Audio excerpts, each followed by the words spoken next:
Are you waiting on the illusion of perfection before you go live with your life? See, a lot of people, they procrastinate.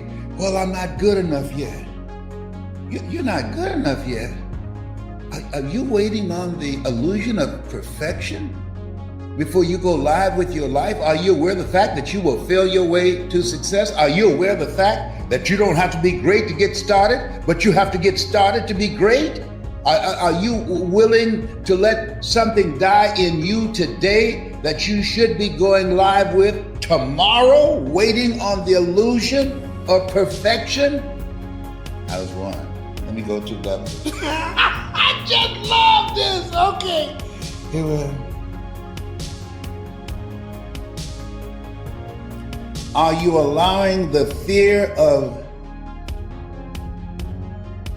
tomorrow rob you of the joy of today? This is by Steve. Are you allowing the fear of tomorrow rob you of the joy of today? You know, a lot of people, they have a fear-driven life. And when you have a fear-driven life, that it's been said that most of the fears we have, 95% of them never happen. That the fears that most of us conjure up in our minds and waste a lot of energy over, gain weight over, digging early graves with our teeth, turning our hair gray, or losing weight, never happen. And we allow those fears that we have of what might happen to rob us of the joys of today. No, today is all you have. Life has no duplicate. Enjoy what you have where you are right now. Do what you can where you are with what you have right now, and God will do what you can. He wants us to be joyful. And there's a difference between being joyful and being happy. Being happy, that's dependent upon circumstance, but joy, come on now. Joy passeth all human understanding. What do you mean by that? Because people wonder, how can you be joyful given what's happening to you or given what you've gone through? How can you be joyful given what life has done to you or given your situation? We visited people in the hospital, one in one bed, same condition, just as joyful. Another person, I don't know. The Lord is able. I'm just trying to make it, honey. One foot on the banana peeling and the other one in the graveyard. No, don't allow anything that you worry about rob you of your joy of today, especially if it involves somebody else. Wherever they find themselves at some point in time, they made an appointment to be there. You control you. You live your life. Stop trying to play God. You can't control nobody. I don't care how much you love them. You can't control their choices and what direction they decide to take their lives in. Oh, that sounds hard. I know. You know what this is? The world's smallest violin playing the world's saddest song. Be joyful. So they were just throwing different quotes, and then they would take their tag it and do their piece with it, or they'll take a part of their story and they'll do their take on their story, and then I'll ask, can I take a swing at that, please? And they said, sure. And when I finished, they say, you know what? You told my story better than I told my story. We have a wonderful community of people who love to change lives. If that's you, if you have a story, you want to learn how to tell it, get it out, make more money with it, increase your cash flow, be a voice of influence, and develop a national and global reputation with your story like I have, I want you to go to hungrytospeak.com. Go there now. Go there to hungrytospeak.com and become a part of our community. And that's really, really, to me, the most important part, because when I started out, all I had was Mike Williams, my mentor. Mike Williams, who wrote the book, The Road to Your Best Stuff. and he was coaching me. But when you're in a community of people, and trust me on this, right now, more than ever, it's very important to be in a community of like-minded, positive people who lift your spirit, iron sharpening iron, people who bring value to you, people where you can develop strategic partnerships, people that you can work together, people that are motivated and driven and have a focus of what they want to do with their lives. This is a time, and this is a quote that deals with this. Preparation. Prepare yourself to be positioned so that your life will be in a good place when whatever happens comes your way. Question is, are you willing to be patient with the preparation? See, a lot of people want success right now. They want mastery right now. They want to be great right now. No, it ain't that kind of party. Mastery takes time. It takes time. And it takes coaching, and it takes practice, and it takes being around other people in a group that you feed off each other and give each other strength and hold each other accountable. And magic happens when you do that. You can either live your dreams or live your fears. And I think the majority of people actually are not living their dreams, but are living their fears. So I want to ask you a question. What are your fears? What are you afraid of?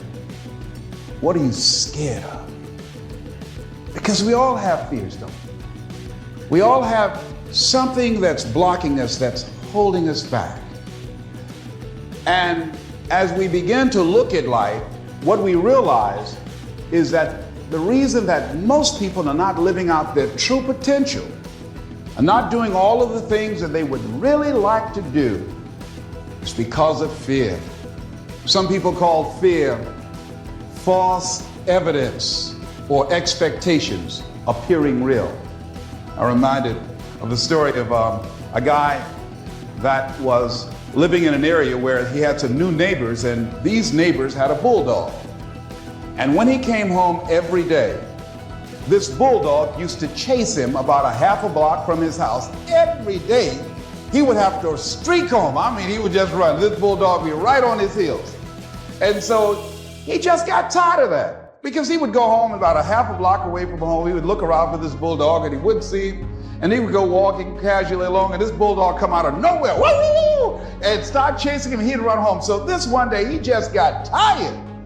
And so when the bulldog was running after him, he started running. He saw a rock, and he stopped to pick it up to throw at the bulldog. And when the bulldog got up on him, he started barking. He realized the bulldog didn't have any teeth in his mouth. Then he started chasing the bulldog. If you don't get on away from it, because the most the bulldog could have done is gummy, you know.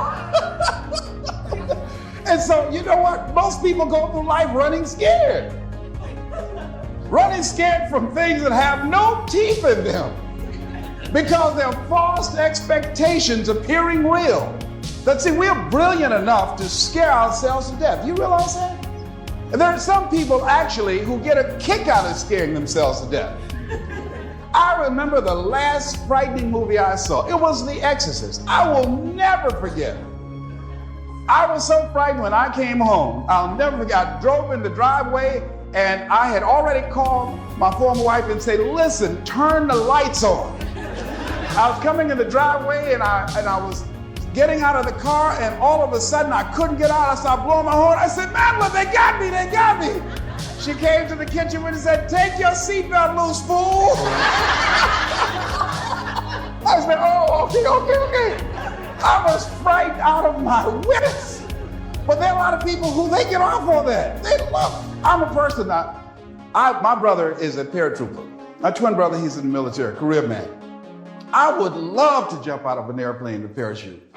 I'm scared though. I mean, I really admire my brother for that. I would really love to be macho man like that. What are the things that you fear that's been keeping you from living your dream? That's been keeping you from doing some things that you would like to do? Just think about those things. And how do we begin to handle that? Abraham Maslow said that the life is about growth. And he said, you can either go back to your comfort zone, and there you won't find any growth, or you must be willing to go forward and face your fears again and again and again. Because you're never going to have a fear-free existence. I mean, some fear is acceptable and legitimate. There are some things that you really should be afraid of. Now, you shouldn't allow it to immobilize you. You acknowledge it, you take it into account, and you carry yourself accordingly. There are times that we should proceed with caution. But it's the difference between being stopped by fear. It's the difference between having a fear and the fear having you. So what do? One, acknowledge it. And knowing that it's okay. Don't condemn yourself for being afraid. It's perfectly fine to have some fears. You acknowledge your fears, you embrace those fears, and then you move on. You act on whatever it is that you fear. Because once you embrace it, see, what you resist will persist. What you resist will persist. So one of the most important things is to begin to embrace your fear. The next thing that's important to know, yes, it's possible that you can choose your future and direct the course of your life as you run toward your dream. It's necessary that you have goals, that you write those goals down, that you plan, that you think constantly of how you can begin to improve what it is that you're doing. If it's your presentations, if it's your recruiting skills, whatever that is, it's also necessary that you look for ways to always find a way to pull it out when everybody else thinks that you are defeated. That you've got to take personal responsibility to know that in order to become successful, you've got to make it your personal business to do it. But the next thing, ladies and gentlemen, I want to share with you that some of you already know that it's hard. It's not easy. It's hard changing your life. It was hard when just over 3 years ago in the Penobscot building in Detroit, Michigan, where I was operating my business, and I fell on some hard times, and I was sleeping in my office. It was hard coming into the lobby, and the security said, "Excuse me, Mr. Brown, can we see you for a moment?" And I said, "Yes." And I walked up to the counter, and he gave me an envelope. And he said, "Would you mind reading it here?" And I opened the envelope, and the envelope was from management that said, "This is an office tower. It's not a hotel. Please do not sleep in your office." And I said, "Excuse me, sir." I said, "I just work long hours in creating my business. I'm an entrepreneur. And right now things are bad for me, but they're not going to be this way always. And I just asked for the opportunity to continue to operate like I'm doing. I'm not trying to make this my home." And it was hard coming through the lobby. And sometimes they would laugh. There's a guy talking about becoming successful. And look at it. He's bathing in the bathroom upstairs on the 21st floor. He sleeps on the floor. Him and 2 other dreamers up there. Look at him. It was hard, ladies and gentlemen, coming to speak to people. And I was facing financial difficulties in my own life. I was behind on my bills and my dreams, and I'm saying to them, you can live your dream. It was hard, ladies and gentlemen. It was very difficult to pick myself up each day believing that I could do it. There were times that I doubted myself. I said, "God, why is this happening to me? I'm just trying to take care of my children and my mother. I'm not trying to steal or rob from anybody. Why did this have to happen to me?" It was very hard. And here's what I want to say to you. For those of you that have experienced some hardships, don't give up on your dream.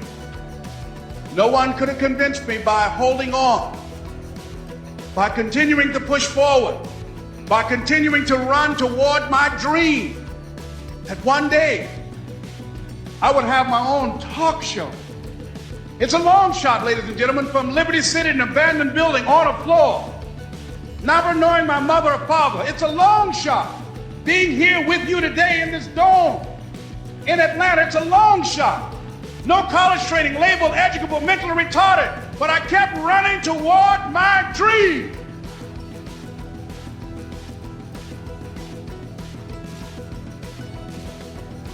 Don't stop.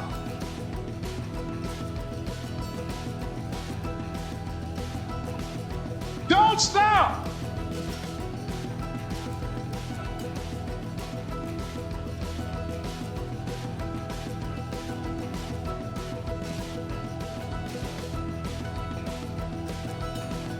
Don't stop running toward your dream.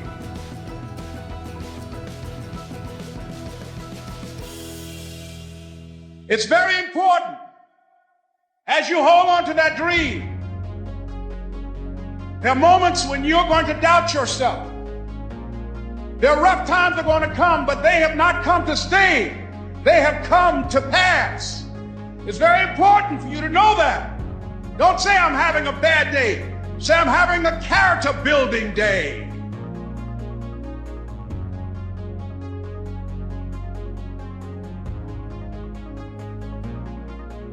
It's very important for you to believe that you are the one to make this happen. I remember this high school teacher, Mr. Leroy Washington, at the end of school one June, it was just a few days before we were supposed to leave. And I just got my report card.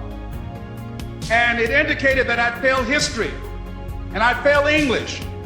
And I would have to go to summer school. And I was feeling within myself that I was a failure, that I'm slower than most people in getting paperwork. And I was feeling down on myself and very negative. And Mr. Washington was giving a speech to the graduating seniors, and I was in 11th grade. And even though I wasn't supposed to be in there, I went in there because the speech he was giving, that speech was for me. And as he talked, my heart began to beat fast. Tears began to run by my eyes, and I was in the back just listening to him because he said, and he was a very dramatic man. I still talk to him to this day. He said, as graduating seniors of Booker T. Washington High School, I want you to know that you're blessed and highly favored, and that as you go toward the future, begin to know that you have greatness within you. And if just one of you here begin to envision yourselves as being blessed and highly favored to reach your goals, if just one of you capture the essence of what that means, that you have greatness within you and a responsibility to manifest that greatness, that you can make your parents proud, you can make your school proud, you can touch millions of people's lives, and the world will never be the same again because you came this way. And the students gave him a rousing standing ovation. And as he left the auditorium, I ran down the steps and I caught him in the parking lot. I said, Mr. Washington? He said, yes. I said, do you remember me, sir? He said, no. I said, my name is Leslie Brown. My mother, she works in the cafeteria here. I'm one of the twins, Leslie and Wesley. I said, Mr. Washington, but you know, I got these big dreams. I like talking to people. I love people. I said, I want to work with people, and I got this dream of buying my mama a home. Could I do that, Mr. Washington? He said, it's possible, Mr. Brown. And as he walked away, I called him again. I said, Mr. Washington? He said, what do you want now? I said,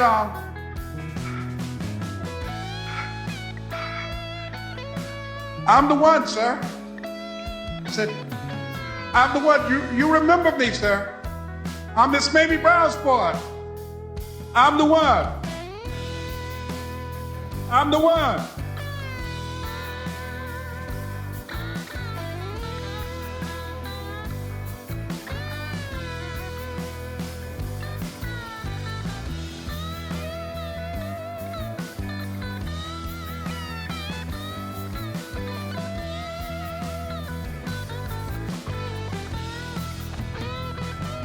And you must feel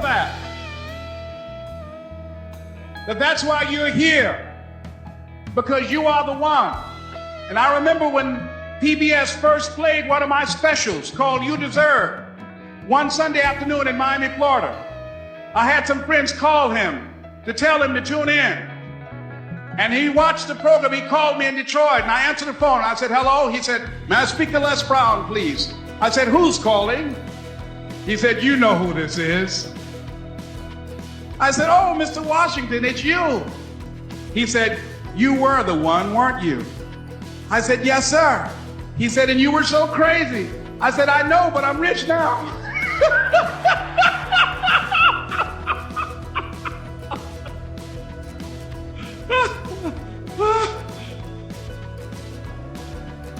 Ladies and gentlemen, it's not going to be easy. It was hard laying on the floor of the Penobscot building, looking out of the window, daydreaming, saying, Les, can you do this? Can you make this happen? I used to listen to tapes day in and day out about See You at the Top, my great friend Zig and Dennis Waitley and different other motivational speakers, and Dr. Norman Vincent Peale. And Dexter saying, don't let nobody steal your dream. I used to ask myself, can I do this? And something said within me, you're the one. You're the one. And let me tell you something, ladies and gentlemen.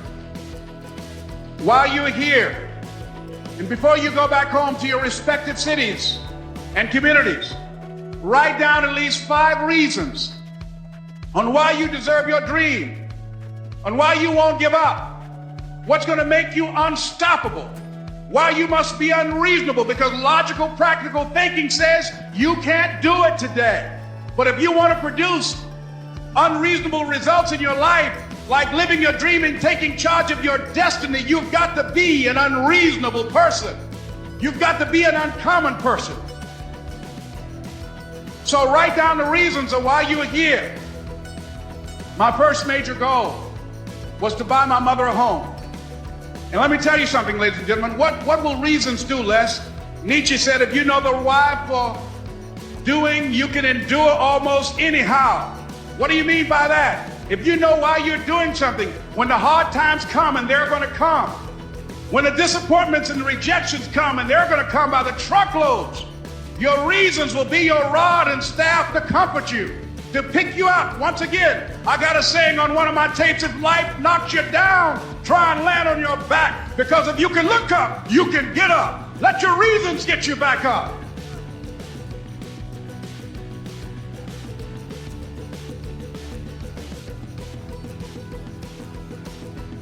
I remember when I bought the home for my mother, and she came out of the car. When I opened the door, I said, Mom, I think I know these people in this house. That was my first major goal. And then I couldn't conceal it anymore. I said, Mom, I got this for you. And as she went from room to room, looking at the house and saying, thank you, Jesus. Thank you, Lord. No one ever could have convinced me that this could have happened to me. And she looked at me, she said, Leslie, and you caused me so much problems as a boy. You were always into stuff. She said, no one could have convinced me that day when I walked in that house and this lady was holding you and your brother. And she said, ma'am, I want you to promise me 2 things. And she said, what is it? She says, 1, promise me that you won't separate them. She said, I want them raised together. I want them to know each other. I got pregnant while my husband was away in the war, and I can't keep them. Promise me that you won't separate them. She said, I promise I won't. I've never had children. I promise I won't separate them. And she said, promise me that you'll never tell them about who I am, because if my husband ever found out, he would kill me. She said, I promise. And she said that she gave them to us, and she kind of cried, and she was walking out the door, and she looked at my adopted mother. She said, remember, don't you separate them. She said, I swear to God, I won't separate them. I'll keep them together. And she said, as I held y'all in my arms, I never had any children of my own. I didn't know how I was going to do it, but I knew with the help of God, I will do it. And ladies and gentlemen, my mother had a dream of having children and raising us. She didn't know how she was going to do it. You're going to be just like that. And some of you are already there. Well, you don't know how you're going to make this happen, but you just feel within yourself some way, somehow, with the help of God, I'm going to make it happen. Repeat after me, please. No matter how bad it is, or how bad it gets, I'm going to make it. I'm going to make it. Shake somebody's hand on your right and left and say, you got the right stuff.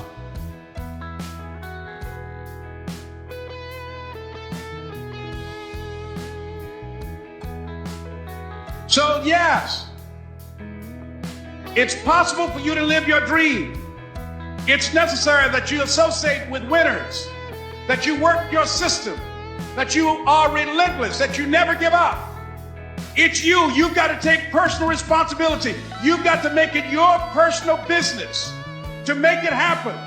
And you've got to resolve within yourself that I can do this, that it's hard, but you've got to say, I'm the one. I'm the one to make this happen. I'm the one to become successful in this business. As you work to help other people to become successful, that feeds your success. But you know it's going to be hard, but find out what will make it worth it for you. So, ladies and gentlemen, if you want to make your dream become reality, the people that are running at their dreams know that it's possible that you can live your dream, that it's necessary, that you're relentless, that you have a plan of action, that you are creative. The people that are living their dream are finding winners to attach themselves to. The people that are living their dreams are the people that know that if it's going to happen, it's up to them. And they're resolving within themselves, it's not over until I win. The people that are running after their dream know they're going to have hard times. They keep on running because they're saying within themselves, I'm the one. I'm the one. No matter how bad it is or how bad it gets, I'm going to make it. The people that are running after their dreams are the people that are hungry. Shake somebody's hand on your right and left and say, you got to be hungry.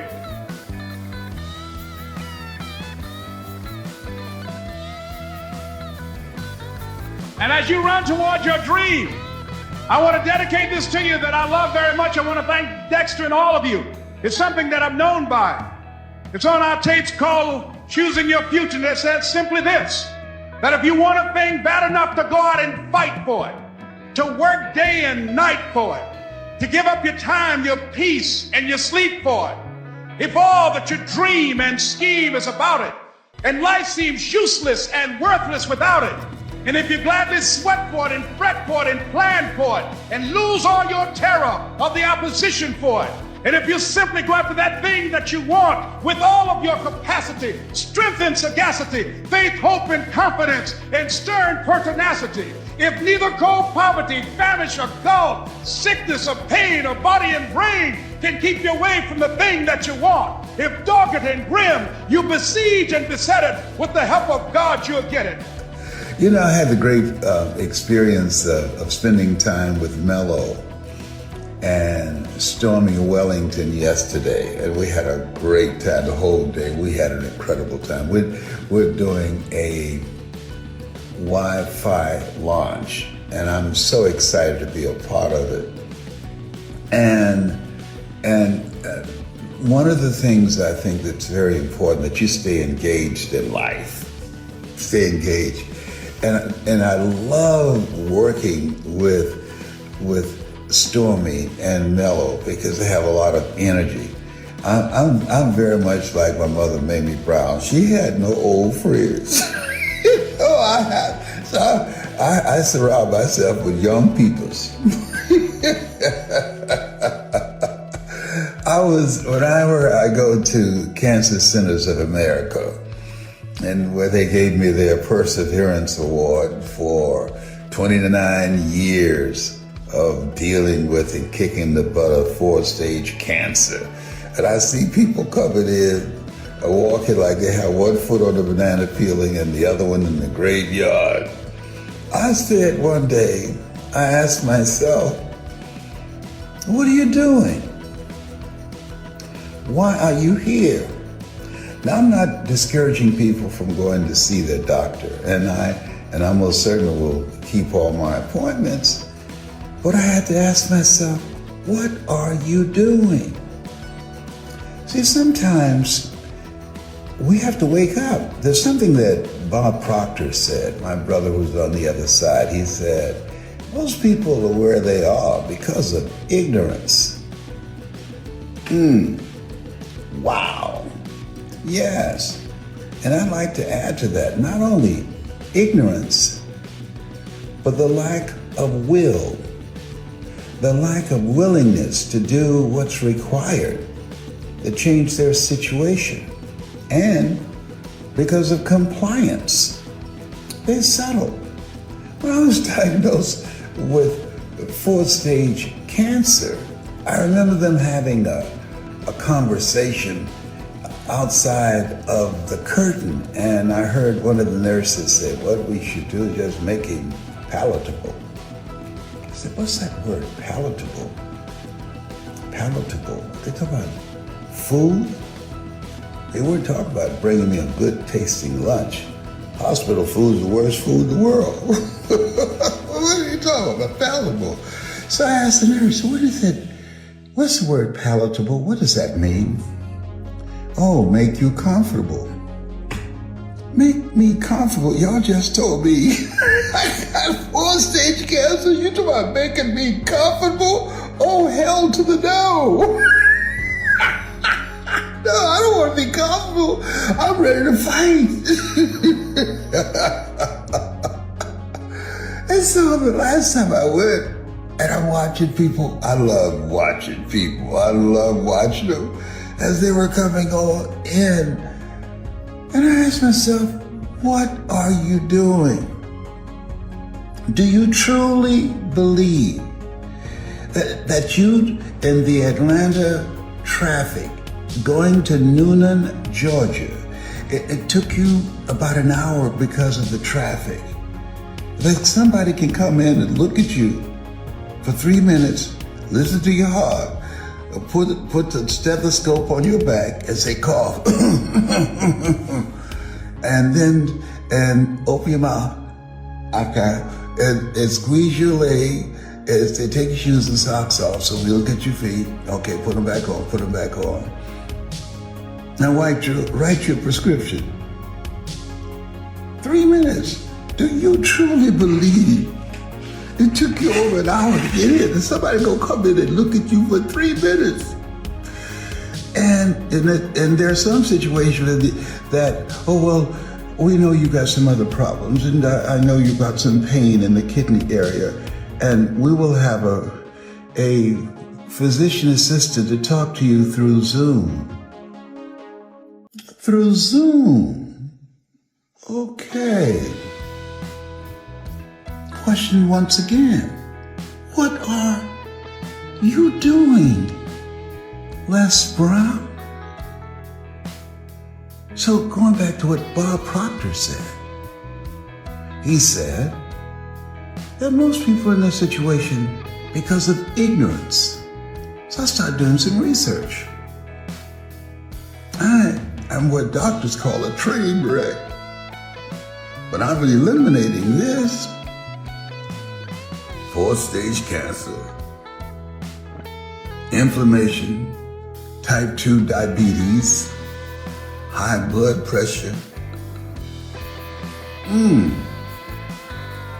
heart disease. I can see death looking through my window. We coming for you. I got up and started running. I know, just say, you know what? That fool is not going to be palatable. He's not going to be comfortable. He is running. He is busy. He's working. He is trying to delay the inevitable. You got that right. So what are you doing? Well, I'm fasting. Well, I'm exercising. Well, I stopped fighting other people's battles. Well, I'm getting my rest. Well, I'm having more joy and more fun. Well, me and Tyrone, we go for long walks. If you don't know about Tyrone, that's my little squirrely friend. I met him in my backyard, and I'm going to be getting Tyrone and Trina married. He met her in my backyard as well. And I will be officiating the wedding of these two squirrels. he taught me squirrely and I taught him English. Like for instance, that's squirrely in what I just said. You have greatness in you. So if you want to learn squirrely, talk to me. I'll do a Zoom call and I'll hook you up. It only costs $7, okay? My kids say, if we hear you talking about that Tyrone and y'all down there speaking squirrely in the basement, we're going to put you in a nursing home. I say, you got to catch me first. But what are you doing? It took you an hour to get here. They looked at you for 3 minutes and say, okay, we'll see you in 90 days. Really? So guess what? I want you to write this down. Get busy. Start doing some research. Get busy. What is it? What role do I have to play in this? This is a partnership and I'm the lead partner. This is my life. And so I started exercising and doing smoothies, doing meditations and prayer and visualizing myself, getting healthier. I started detoxifying my life. Do you know negative people? Listen to me. Negative people can create stress in your life and they can reduce your white blood cells. What do you mean? What's that? Your white blood cells? That's the army that protects you, your immune system. I said, I stopped, I looked at the relationships in my life, my family, each one individually, and friends, and I started asking myself, I love to give, I love to help, but I started asking, what kind of person am I becoming because of this relationship? Is it peaceful? Is it fun? Is it enjoyable? Is it exciting? Is it adventurous? Are we making money together? Do they keep me young? Just because I'm 77 don't mean I have to look 77. It's one thing to get older, but you don't have to get old. That's what George Burns said. The millennials don't know about George Burns and Gracie. No, they don't know. So I'm saying to you, you have something special. You have greatness in you. And become active in this thing called life. Don't settle. Don't settle. I'm working with Stormy Wellington. We're doing something Wi-Fi launch. Why, Les?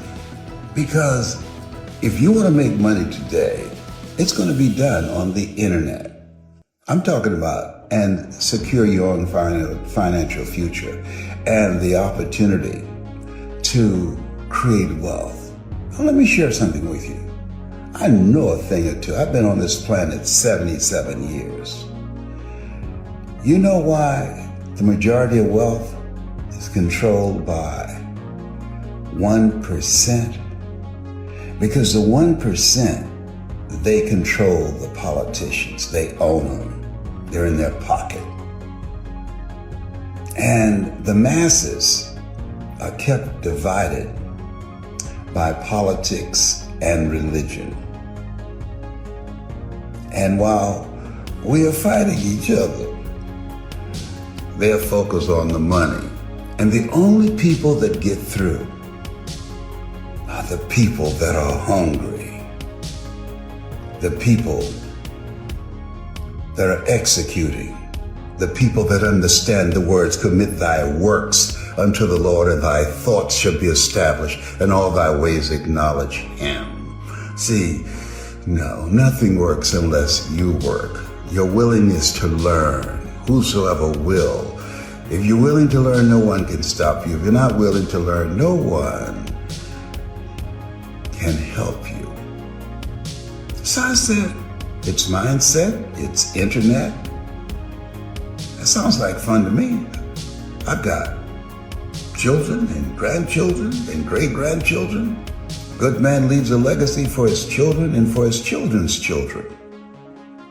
My goal is to let God use me as an instrument, as his representative, to let my light shine, to bring the greatness out of you, to help you step out of the conditioning and learn how to make things happen in your life in spite of the barriers that have been placed so that the rich get richer and the poor get poorer.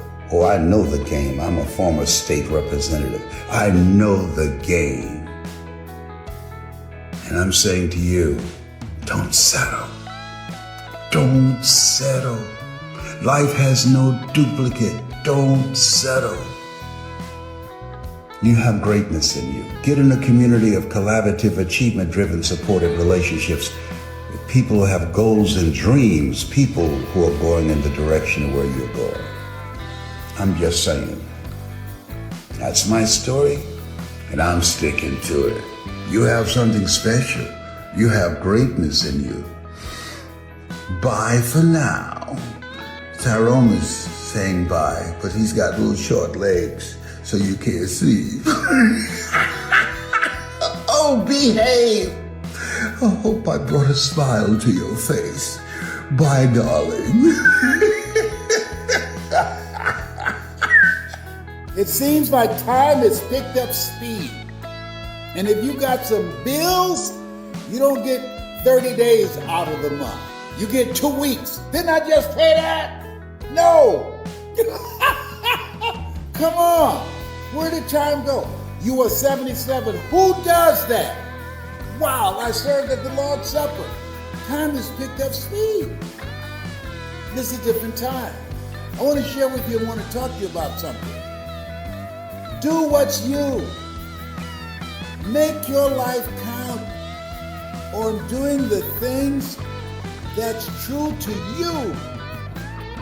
What I love about the presenters that are talking to you are people who have overcome some stuff, who have grown through some stuff and decided that will not make me or break me, but I'm going to use my voice and my story and my example to empower people, because a lot of people need it. Some people will hear me. Some people will hear Tracy. Some people will hear Makuba. Some people will hear you. We all have a voice. We all can impact people's lives. And so as you look at yourself, look at your goals, look at your dreams, do things that's true to you. Now let me share something else with you. I think the most important message that I have ever given, I would say the most important statement, and I want you to write this down and put it somewhere where you can see it. Because these individuals that you see, they're trainers, they're consultants, they have a variety of knowledge and abilities and skills. I endorse them, I support what they're doing, and I know that they're going to make a difference for you, for your company, for your church, for your organization. Because I get the chance to see them up close and personal. We are processed. We are working on our stuff, including me. Live your life the way you want to lead your life. I spoke to a group yesterday, and I asked, if you had 3 months to live, what would you do differently? And all of them, 100% said, I would quit my job. If I knew I had 3 months to live, I would start doing more programs. I would speak more. I'll be on Twitter, on LinkedIn, Instagram, TikTok. I'll be doing all of them. Let me tell you something. Listen, why? Because I'm doing what I love to do. If you spend 40 to 50 hours a week doing something that's not you, that's stressful. But if you're doing something that's you, that's passion, honey. Or you go rob the cemetery of your talents, of your abilities, of the gifts that God put in you, that He brought you here at this point in time to help clean some of this mess up. And these individuals have answered the call on their life. And I'm encouraging you. What's in your heart? Do what's in your heart. Where your heart is, there your treasure is also. Yeah. See, the reason that I'm excited about these speakers, and we're going to be sharing stages around the world, that we're living in an incredible time. I remember speaking in 4 or 5 different cities. I have to get on airplanes and go from city to city, hotel to hotel. Now, we can just do it in the comfort of our home. And so what they're doing is paving the way, because we've gone from brick and mortar to click and order. Now, we can reach people, we can help people to achieve mental health and wellness, helping people to develop strategies and the new skill set for this new space where we are. These people have put in a lot of work, a lot of time, a lot of effort. So I don't want you to just listen to them. I want you to write down information, take some notes, and get contact information so that you could incorporate their services for your business, for yourself, or for your organization, and for things that you believe in and causes that you support. Here's something else. Make every day count. I was talking to someone today, and they said, well, let's get together in 2 weeks. I said, no. I said, you just told me you're an hour and a half away. I said, let's do this right away. I remember when Michael Jackson said, this is it, after procrastinating and putting off going on tour. But it was not the it he had in mind. And the older you become, the more calls you get about people who are gone. I remember my high school teacher, Mr. Washington, and he was an unusual guy. We told him, hey, did you hear Mr. Hayes died unexpectedly? And he said, Leslie? I said, yes, sir. No one dies unexpectedly. We all gonna die. I said, oh, we have an expiration date. And so I'm encouraging you, make every day count. It said it's not the number of breaths that we take, but the number of breaths that moments and events that take our breath away. Here's something I'm doing now, and I encourage you to do. I heard something that shocked me, and I didn't like the guy's voice, and I heard what he had to say accidentally. He was talking to this couple, and he asked them, I'd like to give you $1 million. How do you feel? They said, wow, I'm excited. The husband said, yes. And he asked, why are you excited? He said, $1 million? He said, I know what I'm going to do with it. He said, I got something else better for you. And they said, what? I'm going to give you $10 million. How would you feel? He said, great, wow. I would be, off the hook. That would blow my mind. He said, there's one hitch. And they said, okay, what is it?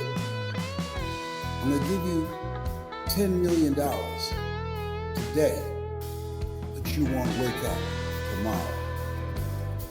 You'd be dead. Do you still want it? They said, no. You wouldn't accept $10 million today? 10 million, that's 10 times 1 million. You would pass on that? You saying, I will be dead tomorrow? Yes, you'll be dead tomorrow. He said, no. He said, so you're saying, when you wake up in the morning, you got life. That's equivalent to having $10 billion, that you're still here. Oh, stuff's going to happen to you, but you're still here. You're going to have setbacks. You're going to lose money. People are going to betray you. Things are going to happen that you won't see coming. But each morning that you wake up, you got a chance to work on it. You got another shot. You got some more time that you've been given by God to begin to straighten things up in your life. Every day you should be excited. Because you're a billionaire, you're a trillionaire, because you got life. Wow. As Del Toro would say, I'll wait.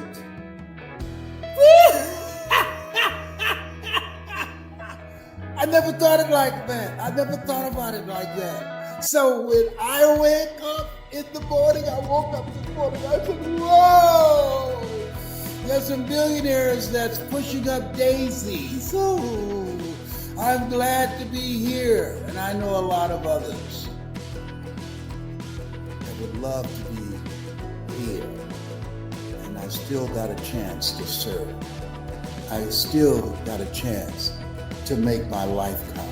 I know that my life has an expiration date, but I'm here now. I'm not going to focus on when I'm gone. I'm going to focus on what do I do with what I have. I'm going to live my life the way I want to lead my life. So these speakers, they answered a call on their lives. They said, I want to live my life the way that I want to lead my life. I'm going to change some lives before I leave here. I'm going to inspire some people. I'm going to bring out the greatness in some folks. I'm going to let people know that their adversities don't have to break them. They can make them stronger. I want them to be able to live their dreams by making a statement and taking a stand with the life that they've decided to choose to leave the world in better shape than how they found it for their children and their grandchildren and their great-grandchildren. You have something special. You have greatness in you. I want you to think about the fact that you are still here. That God has something in mind. A lot of people out of here. People dying today who never died before. Come on! Oh, behave! And I decided, write this down, smile in spite of. Why? I got some stuff going on. I got some challenges that I'm facing. But you know what? Even homely people look better when they smile. Watch this. Smile at somebody on your right or left. And if they're already smiling when you look over there, you're the homely one. This thing called life is for living, for laughing. Live the life you love and love the life you live. And decide that you're going to do what you can with what you have to leave it in better shape than how you found it. You have something special. You have greatness in you. We've all had major disruptions in our lives because of this pandemic. And when you have a disruption, that requires transformation. I don't care how fast a caterpillar can run, it can never fly until it goes into a cocoon and experience a transformation.